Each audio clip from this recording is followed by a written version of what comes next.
Hello there, Maulin, and welcome to your second essay correction. This is Andrew, by the way, from the IELTS podcast team. I can already see a big improvement in your writing. Very well done. I can see this is very well structured, well laid out, and it seems fairly clear. So let's delve in. Take notes along the way. If I say, listen for specifically when the things I say are different from the text. Try to read along with me. And then when I say something different, it means either, it should be put in or taken out. So let's start. So the issue of environmental pollution in metropolitan cities has grown in importance. I would put a full stop there, or a comma even, because these days isn't necessary. Because you're saying it's grown in importance. So we're talking about the present already. Has grown in importance. It's already happened. So leave that bit out. Comma. And difficulties which are caused by pollution are becoming serious. So I would just leave this word out here as well. Difficulties caused by pollution. The main reason for this phenomenon is increasing population in big cities, and the most viable solution is to educate people about the dangers. Cool. I would leave of it off the end. Just a minor comment. Educate people about the dangers. We already know what we're talking about, so we don't need to re-specify, even though it is with a pronoun. So first of all, the primary reason. So these two things mean the same. So we don't need to double up on things that are first of all. So one of these will do, first of all, or the primary reason. The primary reason behind pollution... I would leave this out as well, because pollution is the main reason behind pollution-related issues. So I would say the primary reason behind pollution is the extremely escalating population in megacities. This is because as more people move to cities, more houses are built. Oh, no need to repeat the noun. More houses are built, and the number of parks and trees becomes lesser and lesser. Again, I would just take that out. As we all know, trees are beneficial for human beings, as they produce, say, the oxygen that we breathe, or just oxygen is fine, and absorb carbon dioxide. I'd be more specific there. They don't absorb pollution, they absorb carbon dioxide. Consequently, air pollution in these cities has become worse than ever these days. For instance, a survey by the WHO found that Mumbai experienced 43% population rise, a 43% population rise in 2014, and air pollution levels. So the air pollution level was higher, or air pollution levels were higher in 2013. Cool. So one thing I would have a thus on the end of here. As part of the structure, the acronym that we give you, we start by introducing the topic, and then we go into a bit more detail, and then we give an example, and then we tell everybody what it means with the thus sentence. So the thus sentence here would be, I actually think your thus sentence here should lead into this paragraph. So I would say something like, thus ever-increasing pollution is inevitable unless solutions are sought. And then we start to talk about the solutions. If you finish one paragraph with an idea, with a sentence, related to this idea, but that leads into this idea, it prepares the mind of your reader for what's coming next. And it makes the whole thing a nice and easy, much smoother and easier to read. So if you were to add the thus sentence as per the acronym there, that said, thus ever-increasing pollution is inevitable unless solutions are sought. A long-term solution to tackle this dilemma could be to launch, or rather, a long-term solution to tackle this dilemma could be for the government to launch publicity campaigns. Stop.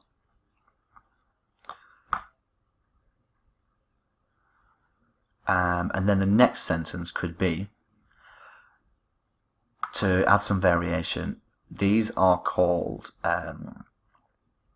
we call it like public service announcements. If the government has to say something for our own good, we call it a public service announcement.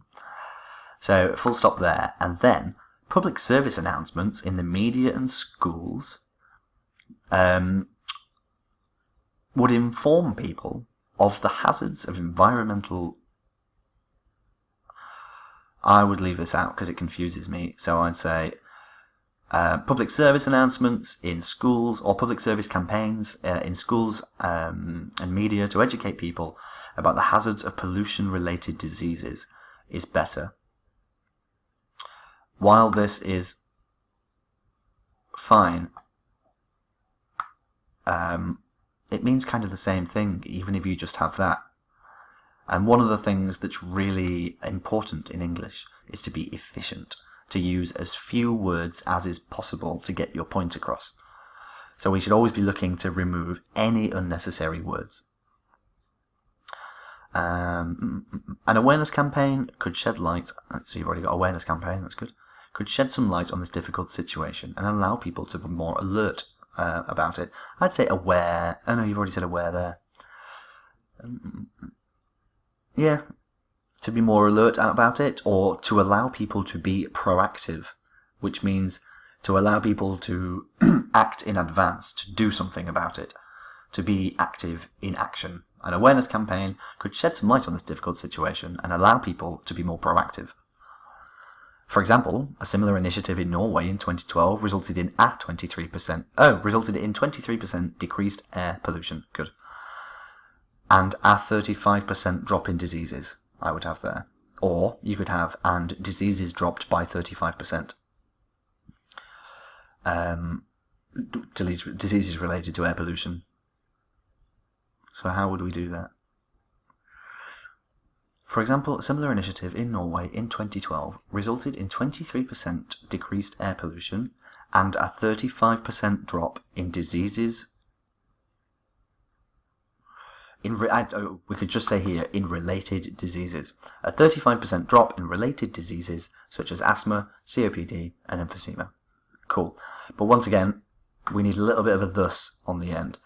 So if we're going to summarise this paragraph, to really summarise this actually, I would say something like, thus simple actions, thus simple actions can have dramatic consequences for public health, or dramatic positive consequences for public health, or thus public health need not suffer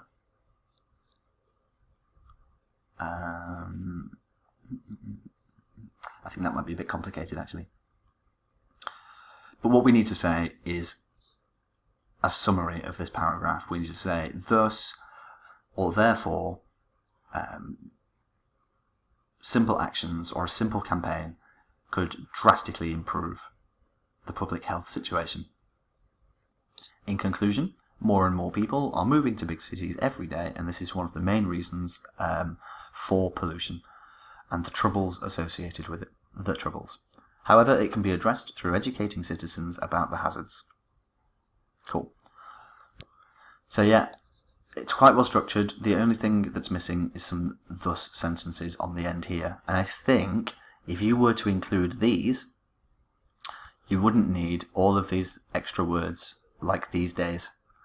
These days is a bit of a... I see it too much, if you know what I mean. It comes up often. And so we've got it there again, these days, and there, these days. So repetition, one, is not advisable. But also, just using cut and paste phrases tends to draw attention where it's not needed. So thus sentences, repetition, and the standard articles and preposition errors. They're the ones that you should be going through. But other than that, great stuff. So now we have your task 1, the bar graph with the second-hand car sales. Let's have a go. The bar graph displays the number of new and second-hand cars sold in 7 different villages in 2013. Good. In 2013, 544 new cars were sold in Holmfirth, comma, this number was just above Okay, so this is not the correct use of the respectively phrase. It kind of is, but it needs to be a list. It needs to be separated with punctuation. And so it's not appropriate here because you wouldn't be able to do that properly. If you're looking to include a list, so let's have a look at this one. The number of new cars sold in Slough and Netherthong was 232 and 177 respectively. Actually, that one's good. What's wrong with that one? I know, they're the wrong way around. So, 544 new cars were sold in Home Firth, and this number was just above that of Meltham and Upper Thong at 450 and 420 respectively. Nouns first, and then the numbers. That was confusing me then, I don't know why. Whereas 500 second-hand cars sold in Upper Thong, and this number... So this sentence is a bit broken, one sec. So whereas...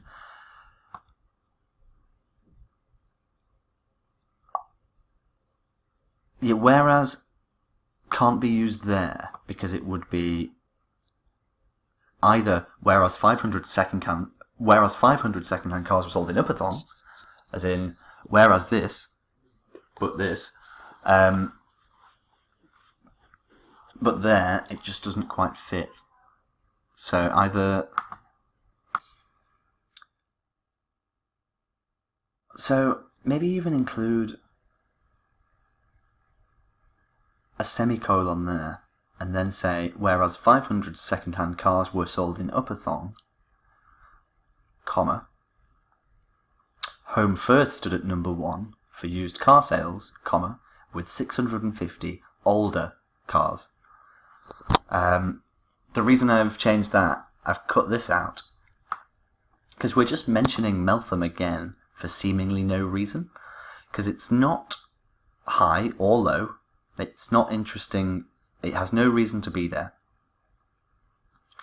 So, whereas 500 second-hand cars sold in Upper Thong were sold in Upper Thong, comma, Home Firth stood at number 1 for used car sales with 650 older cars. That sounds much better. Sorry that took me so long.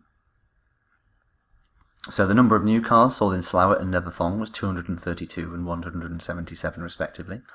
There were 300 older cars sold in Slough and 230. I see. The number of new cars sold in Slough and Netherthong was 232 and 177 respectively.